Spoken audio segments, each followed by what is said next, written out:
And it's my great privilege to welcome you to the 27th Annual Magill Poetry Reading, which we hold every year in honor of and in memory of Dr. Frank Magill, the founder of the Salem Press, and in honor of his extraordinary commitment to and passion for poetry. Frank Magill's dedication to this series and his recognition of the importance of poetry in the life of our culture was always truly stunning. And it's great to see everyone here, including our friends from Irvine and from UCLA. And now to introduce today's remarkable poet, James Tate, my colleague, himself a fabulous poet, Mark Irwin.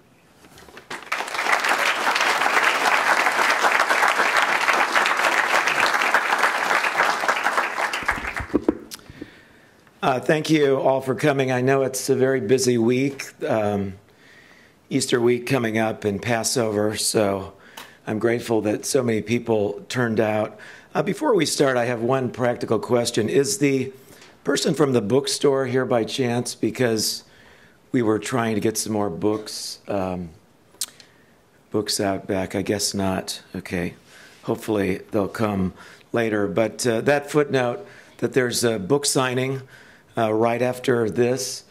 If you have, try to limit the number of books you want signed to 2, because I'm assuming, I know 2 of my classes both bought Jim's books, so there probably will be quite a few to be signed. And if you would all please turn off your cell phones or electronic devices. I wanted to echo my thanks also to the Magill family, Frank and Jim, for the grace and generosity of their gift, which not only provides a great public reading, but allows some of our graduate students and undergraduate students to work one-on-one with such fabulous poets as Jim Tate. And in the past, we've had people like Adrienne Rich, Louise Glick, Mark Strand, W.S. Merwin, and Philip Levine, just to name a few.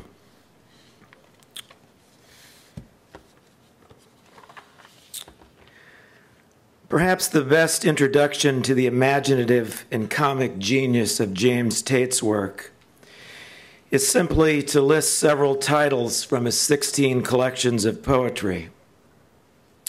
The Oblivion Ha-Ha, Hints to Pilgrims, Viper Jazz, Constant Defender, Distance from Loved Ones, Worshipful Company of Fletchers. And let me repeat that one in case there's no archers in the audience. A Fletcher is someone who makes arrows.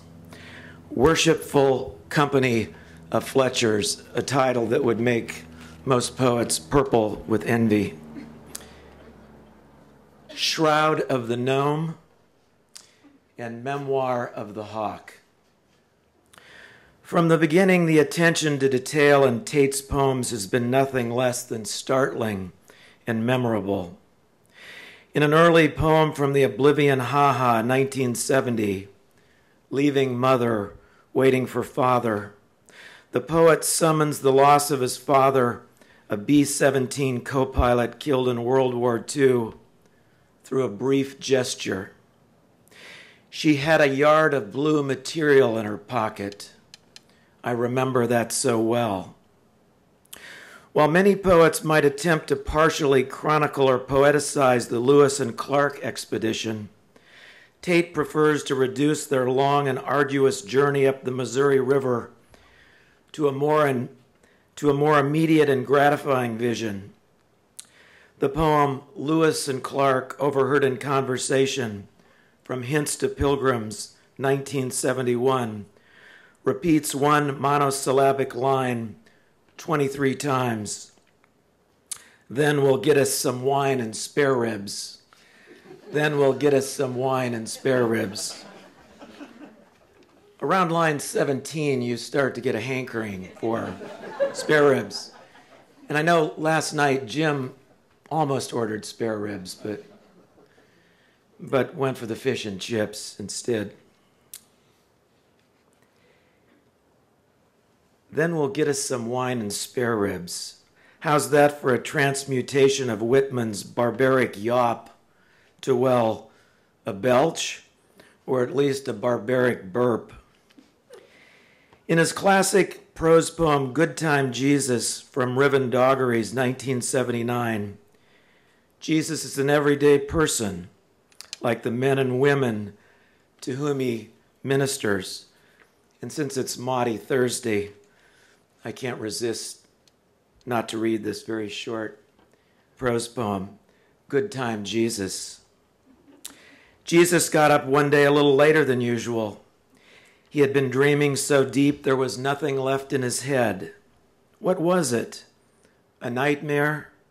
Dead bodies walking all around him? Eyes rolled back? Skin falling off? He wasn't afraid of that. It was a beautiful day.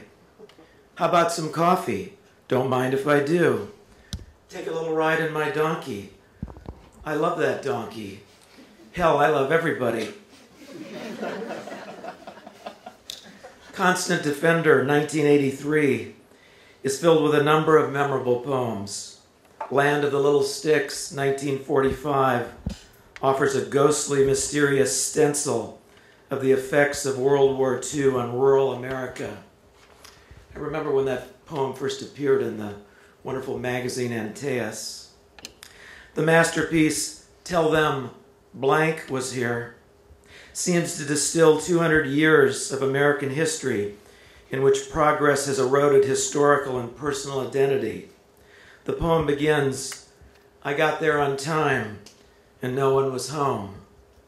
Unreliable ancestors, the disinherited speaker shouts later. Suffering from identity loss in a once agrarian world, morphed towards capitalism, he finally tells us. Green was here, I scrawled on a scrap of paper and stuck it inside the screen, started to leave, turned, scratched out my name, then wrote it back again. In the revolving diorama of Tate's cosmos, pilgrims become pioneers, and pioneers finally become nomads in a franchise society that ships employees around like UPS packages. From Distance to Loved Ones, 1990, the title poem, another masterwork, chronicles a mother's vanity and tragic demise. A lifetime collapsed into a 1-minute conversation in which this mother and son can no longer identify one another. Beginning with the Worshipful Company of Fletchers, 1994, and up through the Ghost Soldiers, 2008, Tate's work turns toward a whirl of surreal narrative. Sorry, Jim, he asked me not to use the word surreal. Sometimes not resembling poetry, where everyone has a name and a story. Imagine Thornton Wilder's Our Town come to bristling life in comic technicolor. Tate's poems are filled with everyday citizens, like those in Grover's Corner, but their paths of logic break down as they enter worlds of temporal disjunction. There are soldiers, store clerks, cowboys, ice cream men, teachers, aliens, plumbers, and the paranoid and religious zealots. There are animals, bears, foxes, and deer, all trying to make sense of their surroundings. And if you listen closely enough to the voices in these poems, you'll hear in his verbal anarchy the rising tenor of imperialism, political turmoil, economic disaster, homeland security, sensationalism, and cultural satires that all seem as authentic and American as bologna or bubblegum. In New York, I once asked the American poet John Ashbery, if you could write like anyone, who would it be? I remember that I was drunk enough to ask the question and that he was drunk enough to answer. I thought he might say Wallace Stevens, Guillaume Apollinaire, Elizabeth Bishop, or T.S. Eliot. But a giddy, cartoon smile spread across John's face, cheek to cheek, and he said, James Tate. I asked Sean Wajibi, a brilliant sophomore in my Pioneers of the Impossible class, a class where we teach Jory Graham's Arthur Rimbaud, Cormac McCarthy, and other people. I asked Sean, what makes Tate's poems so good?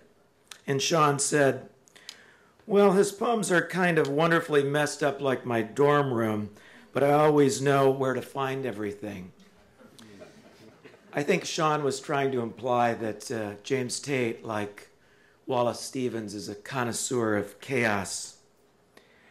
The poet John Ash best characterizes Tate as, quote, an elegant and anarchic clown, a lord of poetic misrule with a serious, subversive purpose. A recipient of both the Wallace Stevens Award and the Tanning Prize, both for the mastery of American poetry. A Guggenheim Fellowship. He was also elected as a chancellor to the American Academy of Arts and Letters. The author of 16 collections of poetry, including The Ghost Soldiers, 2008, Worshipful Company of Fletchers, 1994, which won the National Book Award, Selected Poems, 1991, which won the Pulitzer Prize and the William Carlos Williams Award, Distance from Loved Ones, 1990, Constant Defender, 1983, Viper Jazz, 1976, and The Oblivion, Haha, 1970. His first collection, The Lost Pilot, was selected by Dudley Fitz and published for the 1967 Yale Series of Younger Poets. When you go to buy these books out back, I hope you'll look at the beautiful covers of them. This R.B. Katai on the newest James Tate New and Selected Poems, The Eternal Ones of the Dream, a Sigmar polka on the Worshipful Company of Fletchers.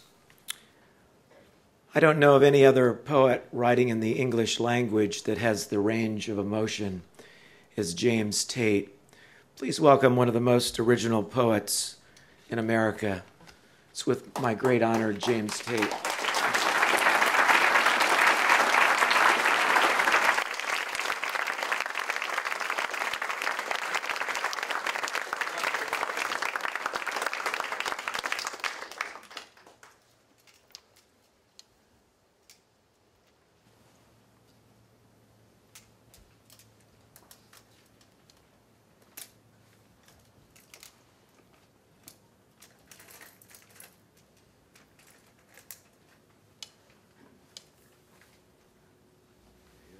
Thank you. Thank you so much. That was very eloquent, I must say.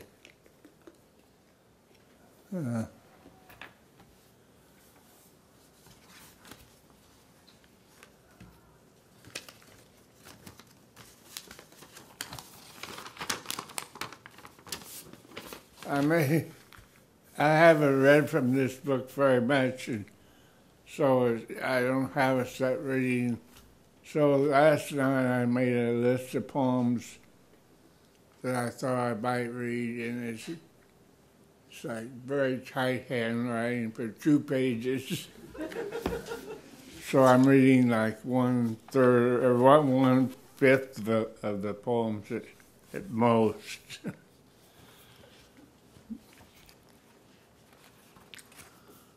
But I am reading 3 or 4 of these selected that were selected for me. It's incredibly nice to be here, and I really do mean that. I mean, it's stunning to walk around your campus. Well, live. whatever. Yeah.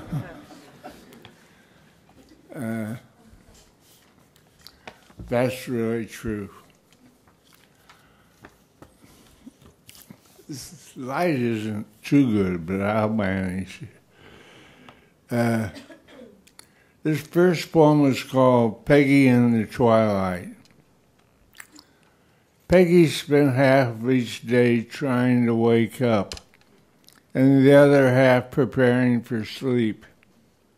Around 5, she would mix herself something preposterous and 40-ish, like a grasshopper or a brass monkey, adding a note of gaiety to her defeat.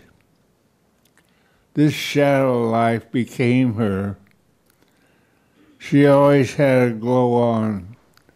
That is, she carried an aura of innocence as well as death with her. I first met Peggy at a party almost 30 years ago. Even then it was too late for tragic women, tragic anything. Still, when she was curled up and fell asleep in the corner, I was overwhelmed with feelings of love. Petite black and gold angels sat on her slumped shoulders and sang lullabies to her. I walked into another room and asked our host for a blanket for Peggy. Peggy, he said, there's no one here by that name. And so my love life began.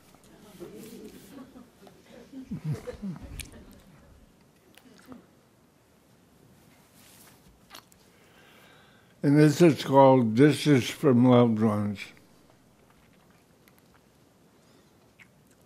After her husband died, Zita decided to get the facelift she had always wanted. Halfway through the operation, her blood pressure started to drop, and they had to stop. When Zita tried to fasten her seatbelt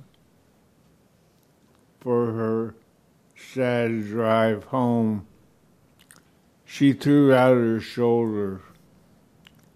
Back at the hospital, the doctor examined her and found cancer run rampant throughout her shoulder and arm and elsewhere. Radiation followed, and now Zita just sits there in her beauty parlor, bald, crying and crying. My mother tells me all this on the phone, and I say, Mother, who is Zita? And my mother says, I am Zita. All my life I have been Zita, bald and crying. And you, my son, who should have known me best, thought I was nothing but your mother. But mother, I say, I am dying.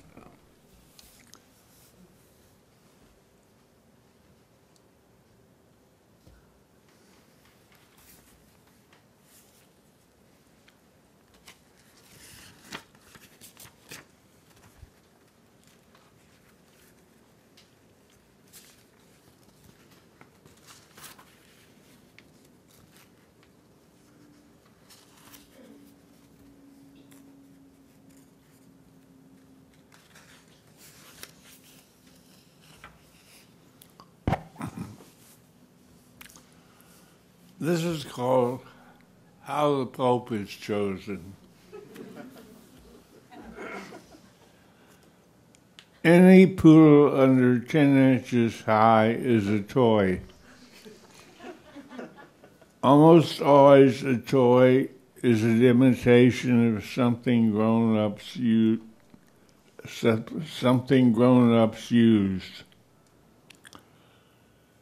Popes with unclipped hair are called corded popes. If a pope's hair is allowed to grow unchecked, it becomes extremely long and twists into long strands that look like ropes. When it is shorter, it is tightly curled. Popes are very intelligent. There are 3 different sizes. The largest are called standard popes.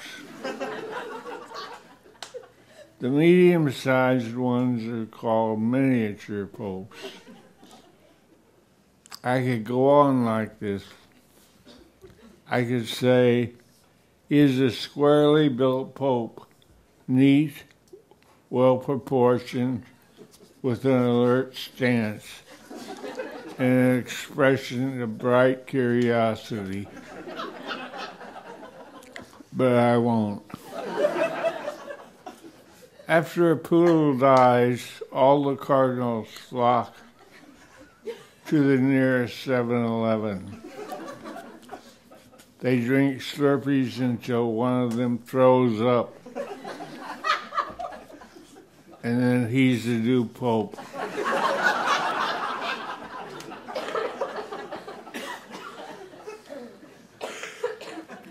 He is then fully armed and rides through the wilderness alone, day and night in all kinds of weather.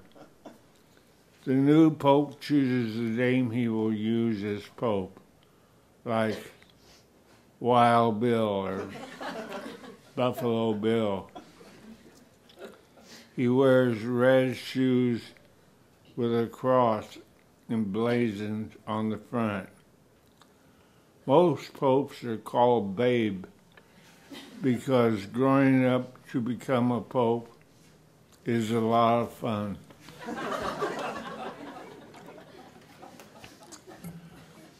All the time, their bodies are becoming bigger and stranger. But sometimes things happen to make them unhappy. They have to go to the bathroom by themselves, and they spend almost all of their time sleeping. Parents seem to be incapable of helping their little popes grow up. Fathers tell them over and over again not to lean out of the window, but the sky is full of them. It looks as if they are just taking it easy, but they are learning something else. What? We don't know, because we are not like them. We can't even dress like them. We are like red bugs or mites compared to them. We think we are having a good time cutting cartoons out of the paper, but really, we are eating crumbs out of their hands. We are tiny germs that cannot be seen under microscopes. When a pope is ready to come into the world, we try to sing a song, but the words do not fit the music too well. Some of the full-bodied popes are 1,000,000 times bigger than us. They open their mouths at regular intervals. They are continually grinding up pieces of the cross and spitting them out. Black flies cling to their lips. Once they are elected, they are given a bowl of cream and a puppy clip. Eyebrows are a protection. when a pope must plunge through dense underbrush in search of a sheep.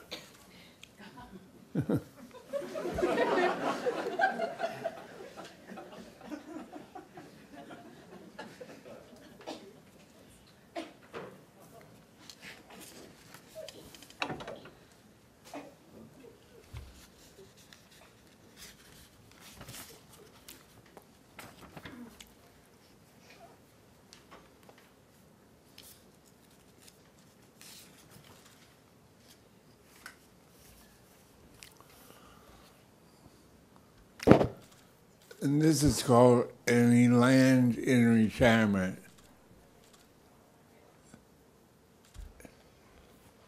Any land, which I think is actually pronounced Eland, but I don't like that.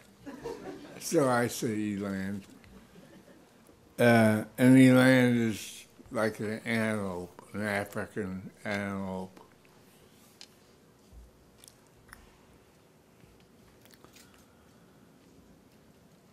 Once eland was very common and traveled in large herds over the plains of Africa.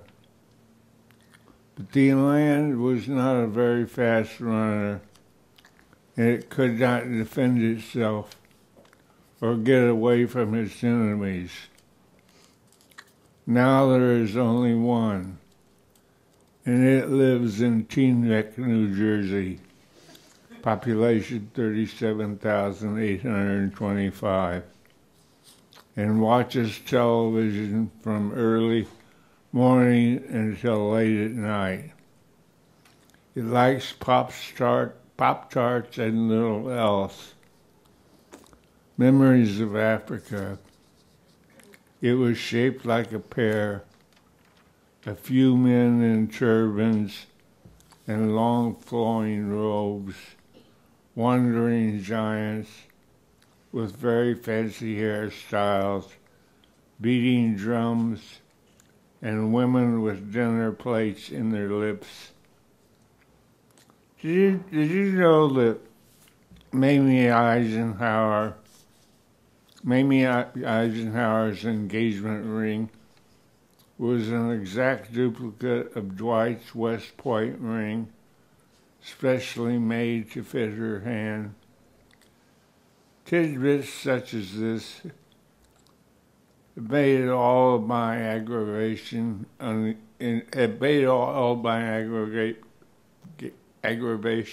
endurable.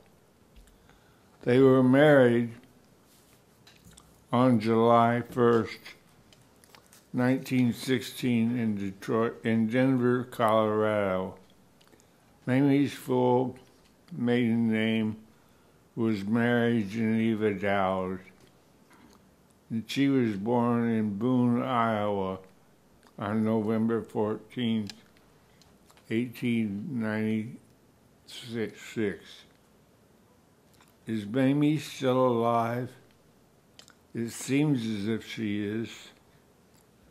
She seldom hunted. I'm told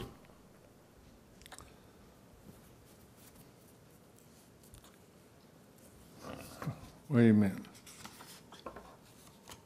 Oh, she seldom hunted, I'm told. I'm sorry. Mamie, we hardly knew you. The less said about Bess Truman, nay Elizabeth Virginia Wallace, the better. I'd rather talk about the salubrious effects of a bite of a tsetse fly,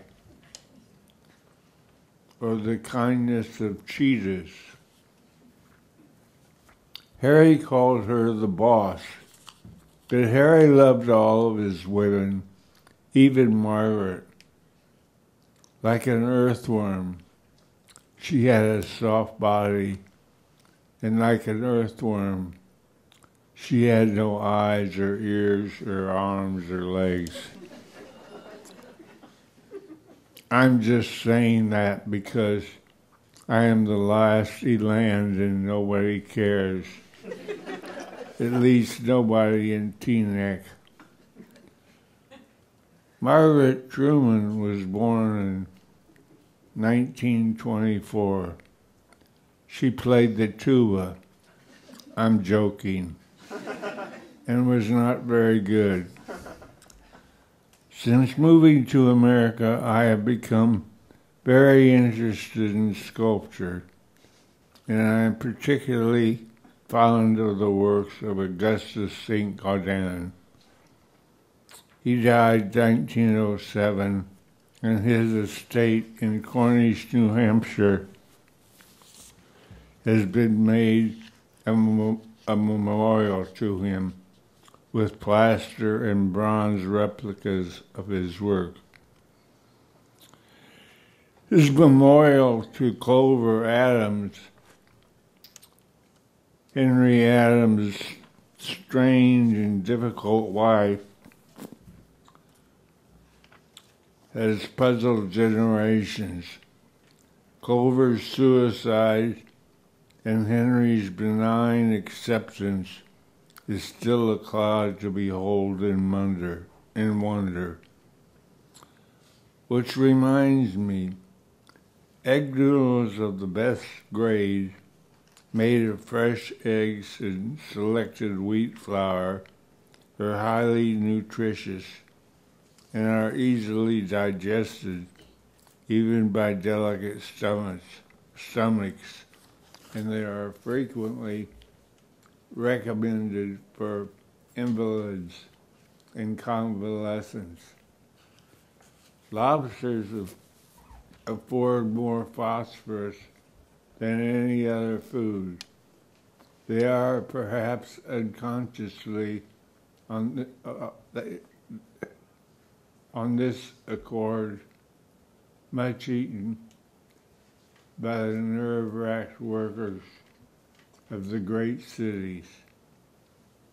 As you can see, I've taken it upon myself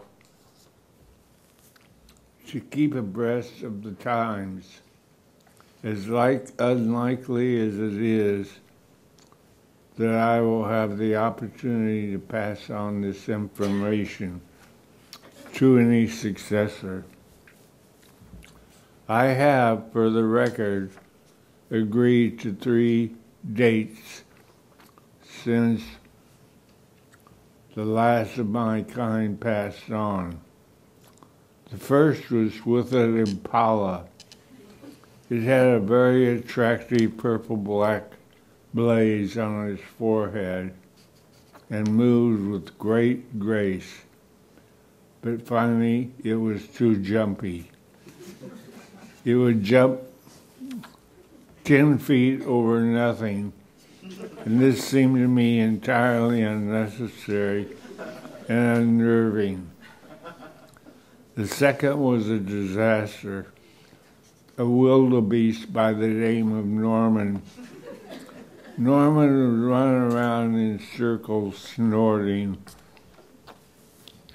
tossing his head as if it were on fire. This was not my idea of a good time.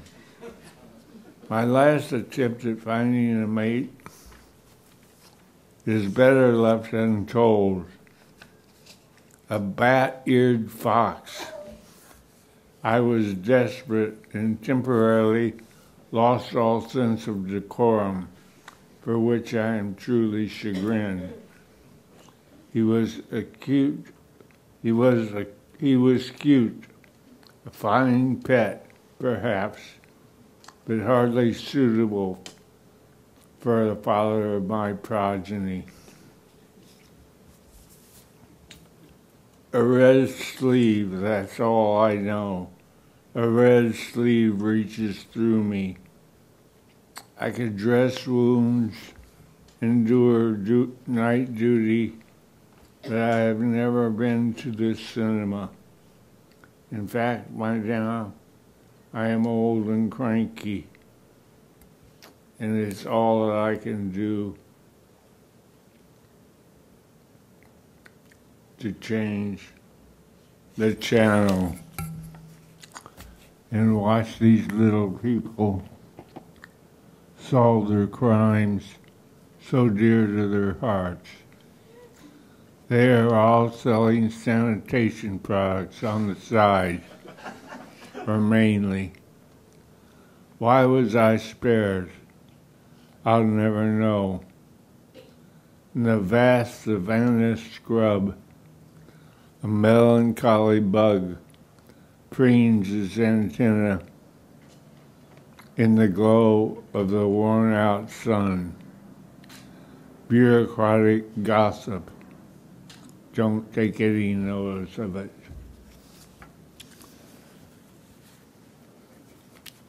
That was a pretty long one.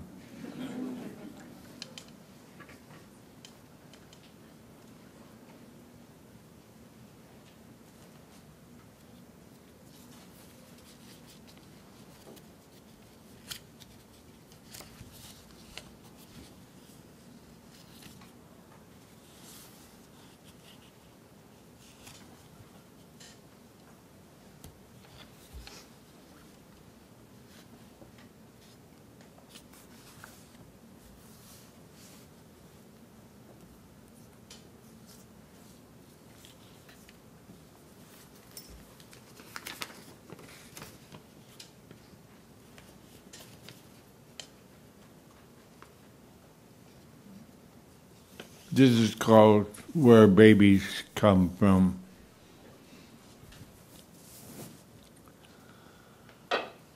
Many are from the Maldives.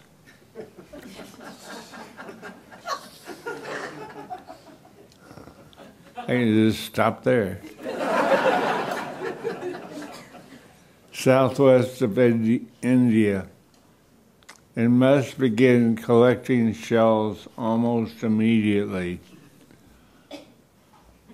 The larger ones may prefer coconuts. Survivors move from island to island, hopping over one another and never looking back.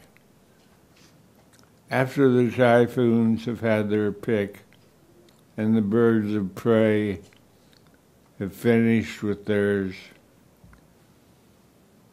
the remaining few must build boats. And in this, of course, they can have no experience. They build their boats of palm leaves and vines.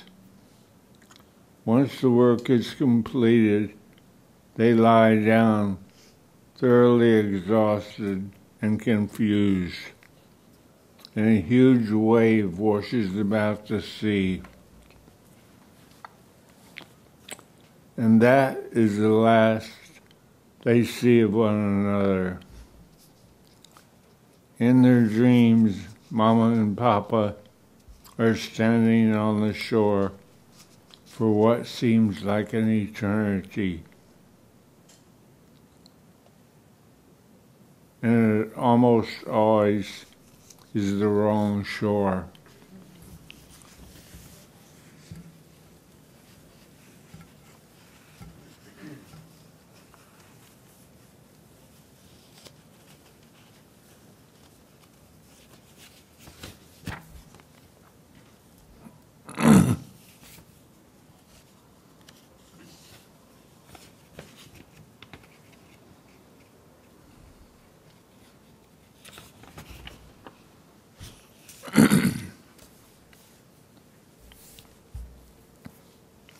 This is called Days of Pie and Coffee. I agree. A motorist once said to me, and this was in the country, on a country lane, a motorist slowed his vehicle as I was walking my dear old collie, Sydney, by the side of the road.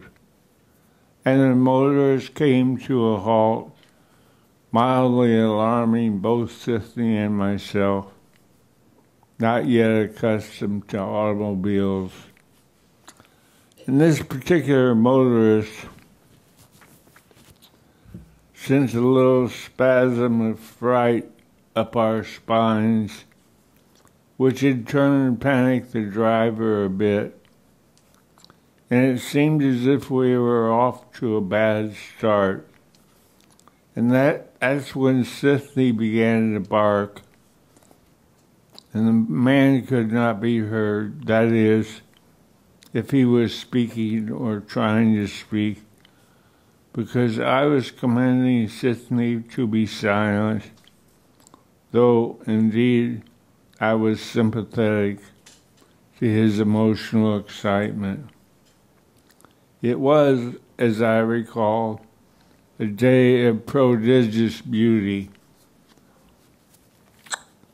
April 21st, 1932, clouds like the inside of your head explained, bluebirds too numerous to mention, the clover calling you by name, in fields oozing green, and this motorist from nowhere moving his lips like the wings of a butterfly and nothing coming out. And Sithny silent now. He was no longer looking at us, but straight ahead where his election was in doubt. "That's a fine dog," he said. "Collies are made in heaven." "Well, if I were a voting man, I'd vote for you," I said. "A bedoozling day to be lost in the country, I say. Leastwise, I am a misplaced individual." We introduced ourselves and swapped a few stories. He was a veteran and a salesman who didn't believe in his product. I've forgotten what it was now. Hair restorer, parrot feed, and he enjoyed nothing more than a day spent meandering the back roads in his jalopy. I gave him directions to the Denton farm, but I doubt that he followed them. He didn't seem to be listening, and it was getting late, and Sithny had an idea of his own, and I don't know why I'm remembering this now, just that he summed himself up by saying, "I've missed too many boats, and all these years later, I keep thinking that was a man who loved to miss boats, but he didn't miss them that much."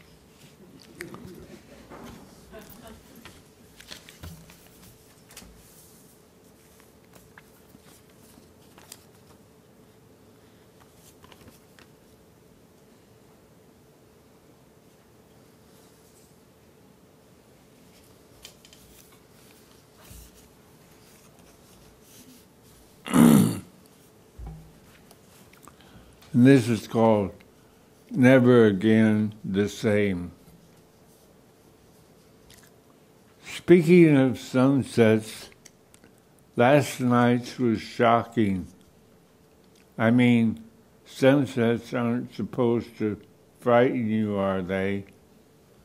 Well, this one was terrifying. People were screaming in the streets. Sure, it was beautiful, but far too beautiful. It wasn't natural. One climax followed another, and then another, until your knees went weak and you couldn't breathe. The colors were definitely not of this world. Peaches dripping opium, pandemonium of tangerines, inferno of irises, plutonian emeralds, all swirling and churning, swabbing like it was playing with us, like we were nothing, as if our whole lives were a preparation for this for which nothing could have prepared us, and for which we could not have been less prepared. The mockery of it all stung us bitterly, and when it was finally over, we whimpered and cried and howled, and then the streetlights came on as usual,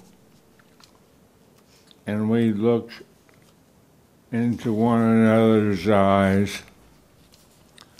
Ancient caves with still pools, and those little transparent fish who have never even seen one ray of light, and the calm that returned to us was not even our own.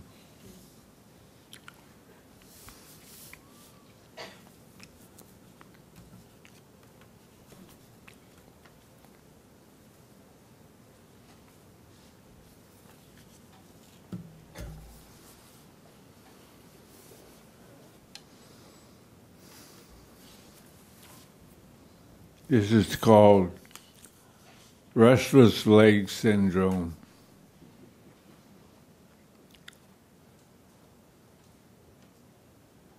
After the burial, we returned to our units and assumed our poses.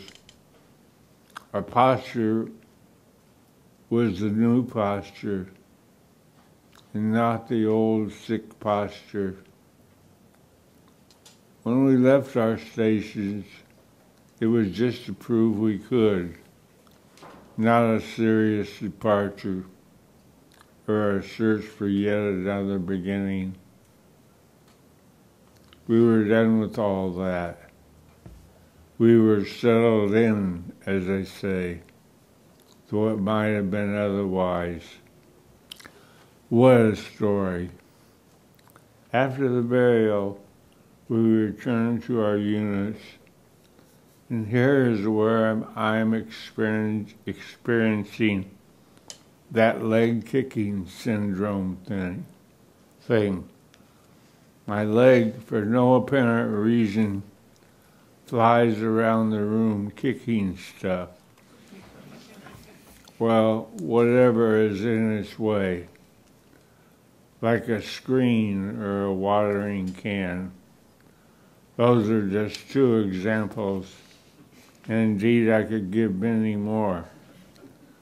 I could construct a catalog of the things it kicks. Perhaps I will do that later. We'll just have to see if it's really wanted. Or I could do a little now and then return to the listing later. He kicked the Scrimshaw collection. Yes, it did. It kicked the ocelot, which was rude and uncalled for, and yes, hurtful. It kicked the guacamole right out of its bowl, which made for a grubby and potentially dangerous workplace.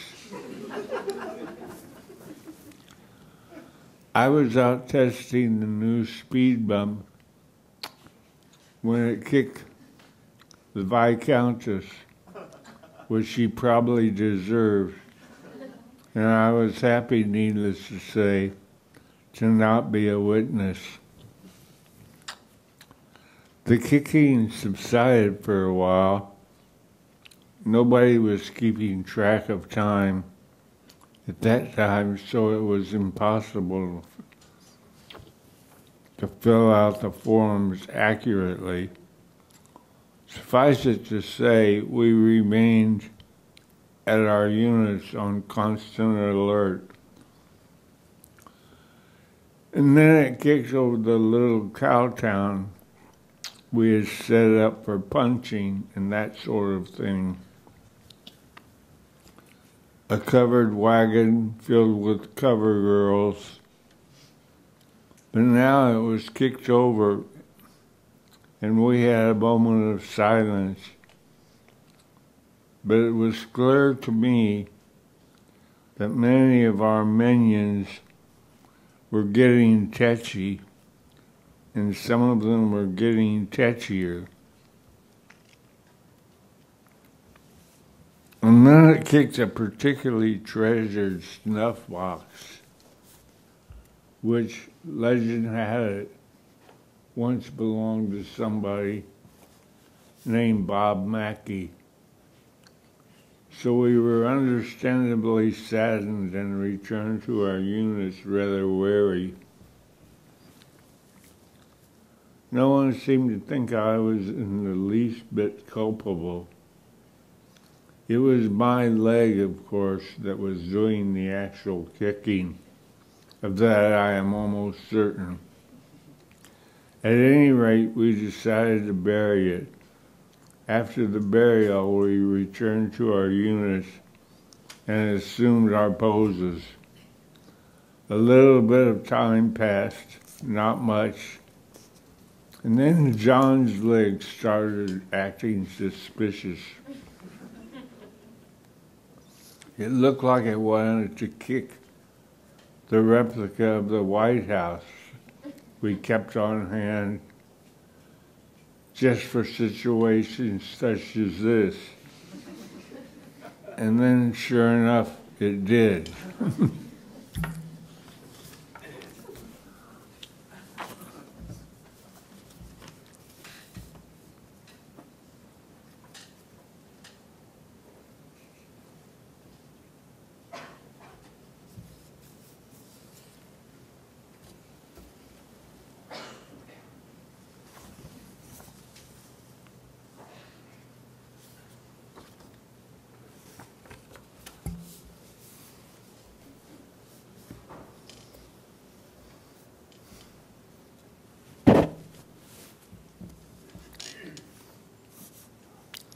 This is called Dream On. Some people go their whole lives without ever writing a single poem. Extraordinary people who don't hesitate to cut somebody's heart or skull open. They go to baseball games with the greatest of ease and play a few rounds of golf as if it were nothing. These same people stroll into a church as if that were a natural part of life. Investing money is second nature to them. They contribute to political campaigns that have absolutely no poetry in them and promise none for the future. They sit around the dinner table at night and pretend as though nothing is missing. Their children get caught shoplifting at the mall, and no one admits that it is poetry they are missing. The family dog howls all night, lonely and starving for more poetry in his life. Why is it so difficult for them to see that without poetry their lives are effluvial?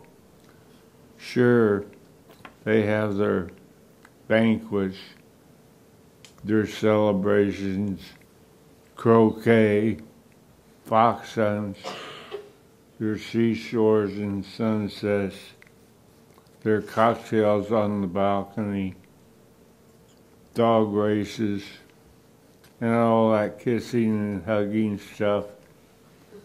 And don't forget the good deeds, the charity work, nursing the baby squirrels back to life all through the night,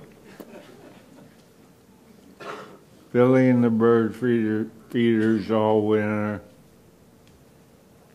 helping the stranger change her tire,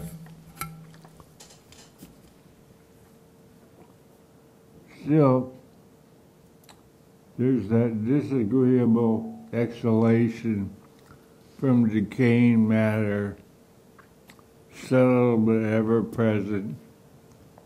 They walk around erect like champions. They are smooth-spoken, urbane, and witty. When alone, rare occasion, they stare into the mirror for hours, bewildered. There was something they meant to say, but didn't.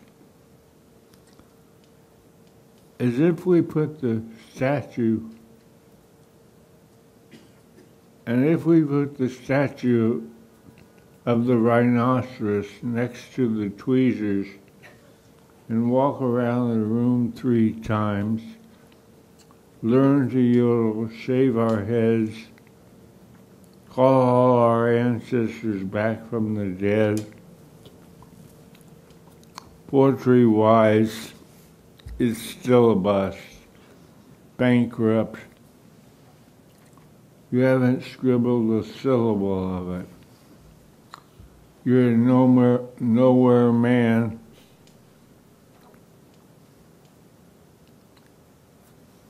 Misfiring the very essence of your life, flustering nothing from nothing and back again. The hereafter may not last all that long. Radiant childhood sweetheart, secret code of everlasting joy and sorrow. Festival pen strokes beneath the eyelids, all day, all night, meditation, knot of hope, kernel of desire, pure ordinariness of life, seeking, through poetry, a benediction or a bed to lie down on, to connect, reveal, explore, to imbue meaning on the day's extravagant labor. And yet it's cruel to expect too much. It's a rare species of bird that refuses to be categorized.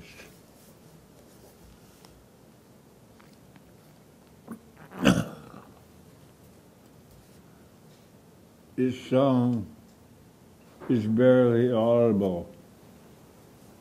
It is like a dragonfly in a dream. Here, then there, then here again.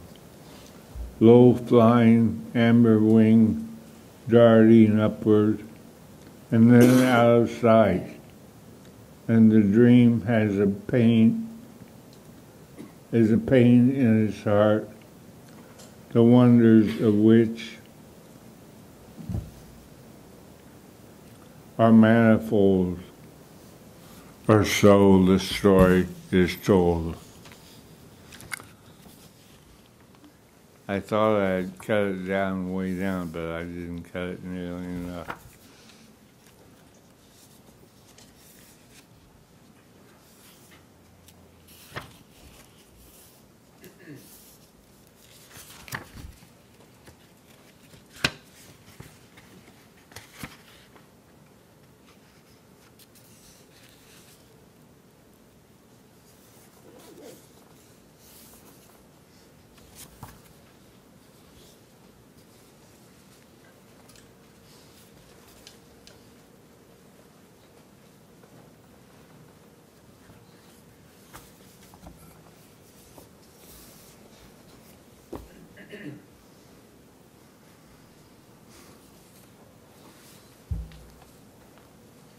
This is called the book club. Bobby came home from her book club completely drunk and disheveled. 3 buttons from her blouse were missing, and she had scratches down both cheeks. Jesus, I said, what the hell happened to you? They all hated that book, she said. You know, the one that had me crying all last week about the girl's mother dying and then her baby getting sick and her husband leaving her. They said it was corny, and I just couldn't take it. I couldn't sit there and make fun of that poor woman. So what happened, I said. Well, Irene was laughing, and that's when I got up and slapped her. And she punched me in the gut, and I grabbed her hair and threw her to the floor and kicked her in the face. And then Rosie and Tina and that bitch Sonia from Leverett all jumped on me and punched me 100 times. And until I didn't know what was happening. So when did you get drunk, I said. And when it was all over, we went out to the Lucky Seven together and laughed about it. Bunch of tough broads, I said. Nah, they're all pussycats, she said, looking badly in need of repair.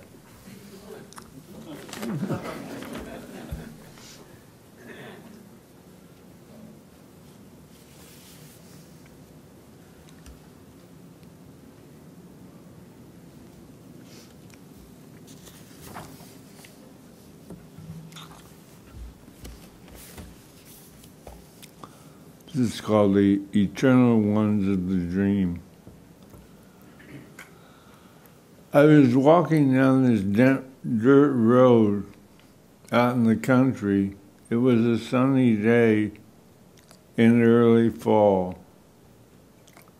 I looked up and saw this donkey pulling a cart coming toward me.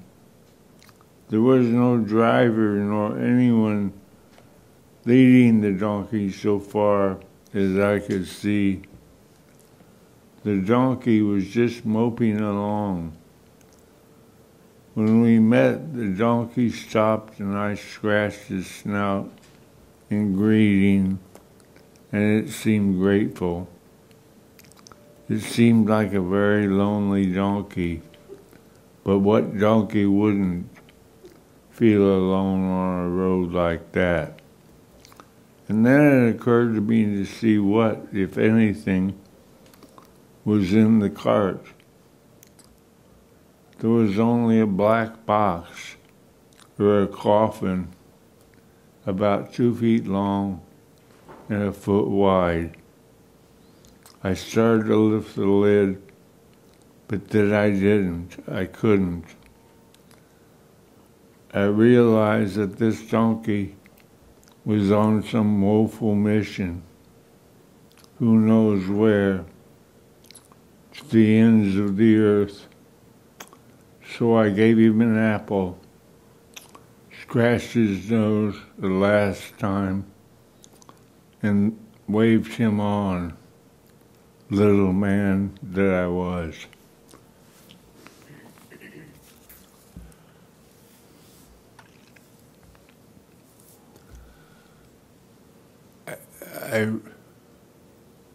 I could tell a story about that poem. That was a poem I read at the University of Massachusetts. 3 days after 9/11. They had a huge reading there that attracted more students than I've ever seen at that campus anyway. Literally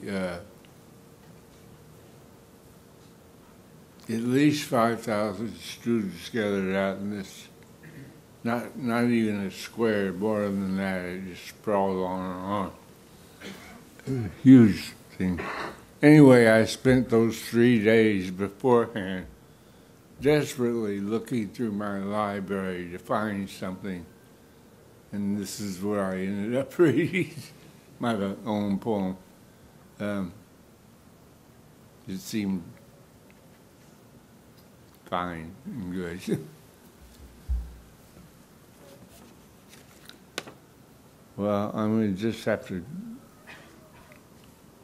brutally cut this reading short, in my mind short. I know in your mind long, but there's a lot more to read. Oh, but I'm going to read.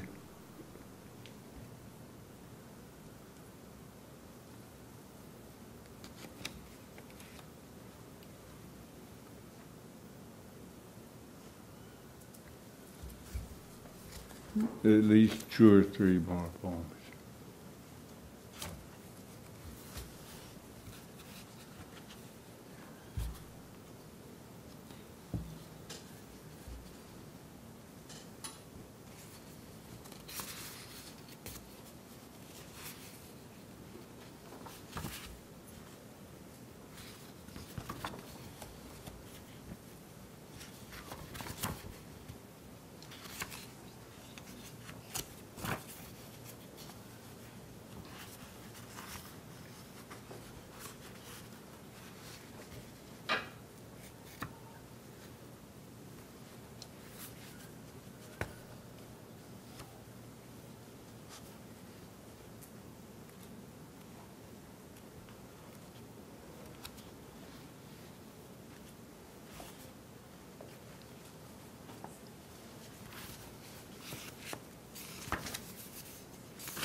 This is a poem called The Radish. I was holding this exemplary radish in my hand. I was admiring its shape and size and color.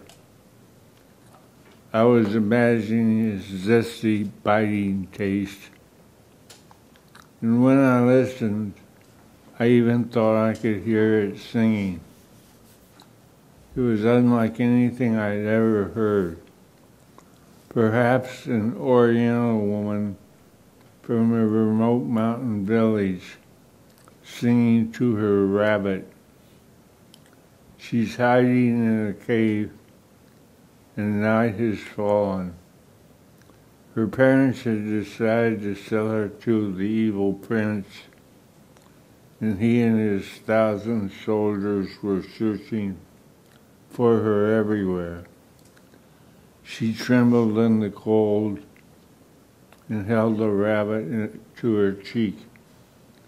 She whispered a song in a high, thin voice, like a reed swaying by itself on the bank of a river.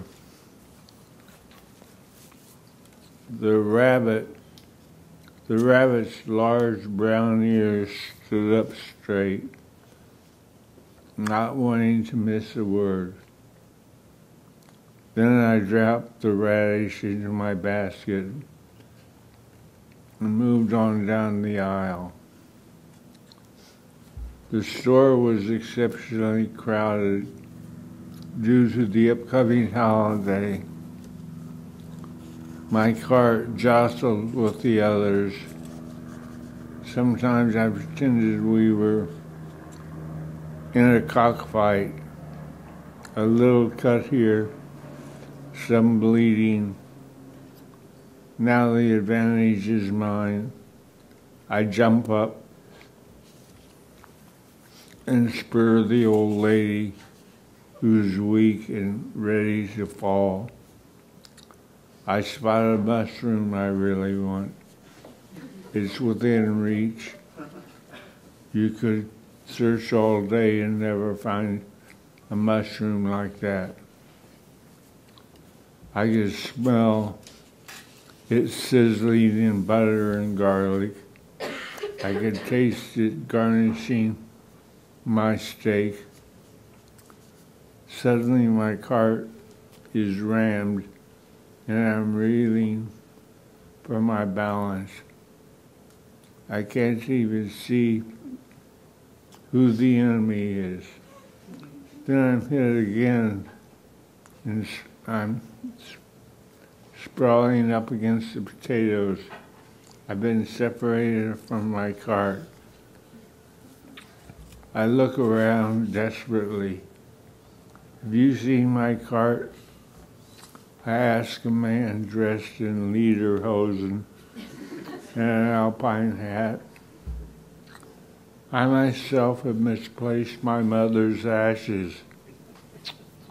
How could I know anything about your cart, he said. I'm sorry to hear about your mother, I said. Was it sudden or a long, slow, agonizing death? Or you considered killing her yourself just to put her out of her pain? Is that your cart with the radish in it? He said. Oh yes, thank you 1,000 times over. I can't thank you enough, I said. Schmuck, he said. The mushroom of my dreams, of course, was long gone, and the others looked sickly, like they were meant to kill you. So I forged on, past the kohlrabi and parsnips, and hesitated at the okra. A flood of fond memories overcame me. I remembered Tanya and her tiny okra, so firm and tasty, one Christmas long ago. There was a fire in the fireplace and a candlelight, music, and the crunch, crunch, crunch of the okra. I've never been able to touch okra since that sacred day. We were in the Klondike, or so it seemed to me then. Tanya and a big dog. And it ate most of the roast. And we had a big laugh, but I don't think it's funny. I remember the smell of that roast as if it were cooking this very minute, and I can see Tanya bending over it to check on it. How did we ever get out of there alive? And what happened to Tanya? I look around, peaches and plums. I'm butted from behind. Why should I say to no one in particular? 8 eyes are glaring at me. I'm moving, I say, but I can't move. The rabbit says, tonight we will meet our death, but it will be beautiful, and we will be brave, and not afraid.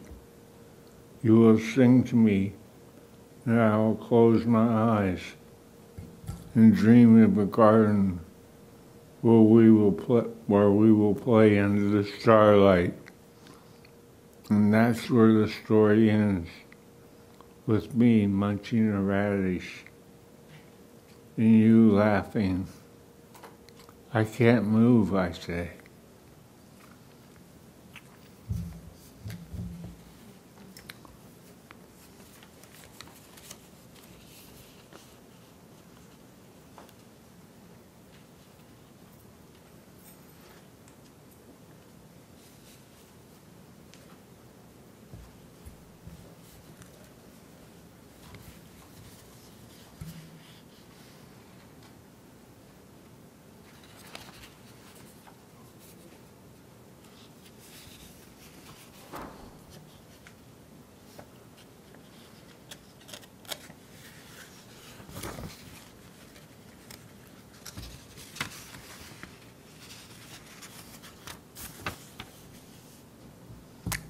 You asked for the ice cream, man.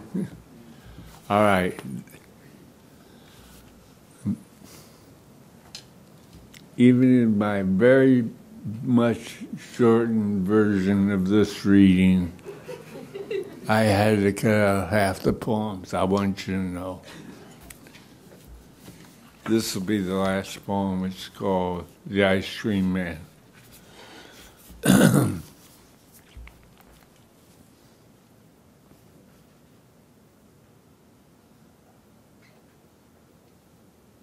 I answered the ad in the paper. I had been unemployed for 9 months and was desperate. At the interview, the man said, "Do you have much experience climbing tall mountains?" "Absolutely, I climb them all the time. If I see a tall mountain, I have to climb it immediately," I said. "What about swimming long distance in a rough ocean, perhaps in a storm?" he said. "I'm like a fish, you can't stop me. I just keep going in all kinds of weather," I said. "Could you fly a glider at night and land in a wheat field? Possibly. Under enemy fire," he said. "Nothing could come more naturally to me," I said. "How are you with explosives? Would large buildings, say 20 stories high, present you with much difficulty?" he said. "Certainly not. I pride myself on a certain expertise, and I take it you are fully acquainted with the latest in rocket launchers and land mines," he said. "I even own a few myself for personal use." "There's definitely no problem to me," I said. "Now, Mr. Stratford, or may I call you Stephen, what you'll be doing is driving one of our ice cream trucks, selling ice cream to all the little kids in the neighborhood. But sometimes things get tricky. We all like to be, and we like all of our drivers to be well trained and well equipped to face any eventuality, you know. Some fathers can get quite irate if you are not of their kid, if you don't have their kid's favorite flavor, or if the kid drops his cone," he said. "I understand. I wouldn't hesitate to take appropriate action," I said. "And there are certain neighborhoods where you're under advisement to expect the worst: sneak attacks, gang tactics, bodies dropping from trees and rising out of manholes, blockades, machine gun fire, launched explosives, flamethrowers, and that kind of thing. You can still do a little business there if you are on your toes. Do you see what I'm saying?" he says. "No problem. I know those kinds of neighborhoods. But as you say, kids still want their ice cream, and I won't let them down," I said. "Good, Stephen. I think you're going to like this job. It's exciting and challenging. We've, of course, lost a few drivers over the years. But mostly it was because they weren't paying attention. It's what I call the Santa Claus complex. They thought they were just going to make the kids happy, but there's a lot more to it than that. One of our best drivers had to level half of a city once. Of course, that was an extreme case, but he did what needed to be done. We'll count on you to be able to make that kind of decision. You don't have to have all your weapons loaded and ready to go at a moment's notice. You'll have your escape plans with you at all times, he said. Yes, sir. I'll be ready at all times. And as you know, some of the ice cream is lethal. So that will require a quick judgment call on your part as well. Mistakes will inevitably be made, but try to keep them to a minimum. Otherwise, the front office becomes flooded with paperwork, he said. I can assure you I will use it only when I deem it absolutely necessary, I said. Well, Stephen, I look forward to your joining our team. They're mostly crack professionals, ex-Green Berets and Navy SEALs and that kind of thing. And at the end of the day,